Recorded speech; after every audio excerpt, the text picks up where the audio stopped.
Hello, and welcome to my channel. If you're a project member or a project manager, you could be wondering, how do you constitute a project board? Who is supposed to participate in the project board? Who is supposed to chair the project board? What roles are represented in a project board? Don't worry, in this video, I'm going to take you through all that you need to understand what is a project board, who is supposed to participate in a project board, who are the members of a project board, which roles are supposed to be on the project board. So let's get started. Hello, and welcome to my channel.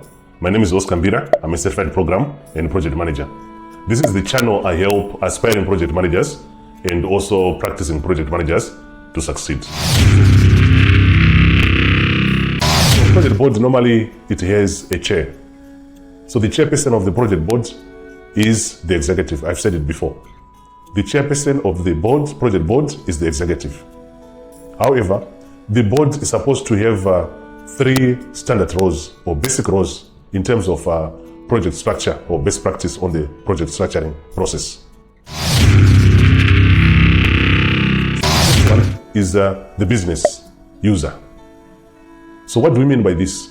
There should be someone who is representing the interests of the organization or the business of the organization. From my experience, I've seen that, especially for one of the banking projects that I ran, the business user might not be one person. And this is different from project manager and executive. Business user can be shared. So this role can be shared. You can have so many board members representing business. For example, the banking project I was talking about, we had a user from treasury, we had a user from finance, we also had the user even from ICT. We also had the user from operations.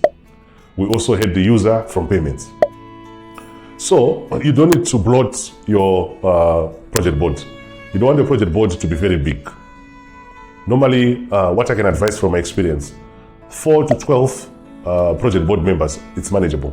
If you make it too big, it becomes very difficult to manage. The second role is the user. In some cases, you want to call it senior user. What do we mean by senior user? Senior user, this is a representative of the ultimate beneficiaries of the project. That is the department or the people who are going to actually use the deliverables from the project or the results of the project. It could be a process change. It could be a new product. It could be customer service change. It could be a new structure. All those who are going to benefit from this project, they are called users. Why are we talking about senior user? You might have so many users. Remember what I said, you need to have between 4 and 12 board members. So for you to have that number, you don't want to bring 50 users. They can select representatives to represent them as users on the project board. So this role is where you have people defining the requirements. You also have people defining the business case or business benefits. The business case or the business benefits. So this role is very, very important. A user or senior user on the project board. They must be part of the project members. They must be part of the project board members. That is very important. The third role is the supplier. You might be wondering, what is this supplier? In project management terms, normally a supplier is either an individual, an organization, or even any entity that is going to be responsible for producing the project deliverables. Depending on the stage of the project, they are called suppliers because they supply their services, they supply their skills, they supply their knowledge to make sure the project is actually going to deliver what it's supposed to deliver. However, you might find that there are certain big projects like the ones I've run before. You have so many vendors, you have so many contractors, you have so many solution providers. So there's no need to bring all those 50 people into the project board. They have to elect one senior supplier who is going to represent them, or maybe just a few, maybe 2 or 3. It might not necessarily be one. It might not be necessarily be one, but maybe 2 or 3 representatives of the supply side. So that's the board level. You remember, you're doing this in the project startup phase.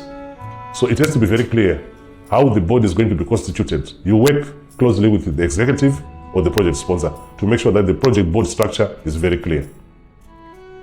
If you want me to create additional videos based on the concepts, the techniques, and all the information that we have discussed earlier in this video, or else you have some clarifications, let me know in the comment section below.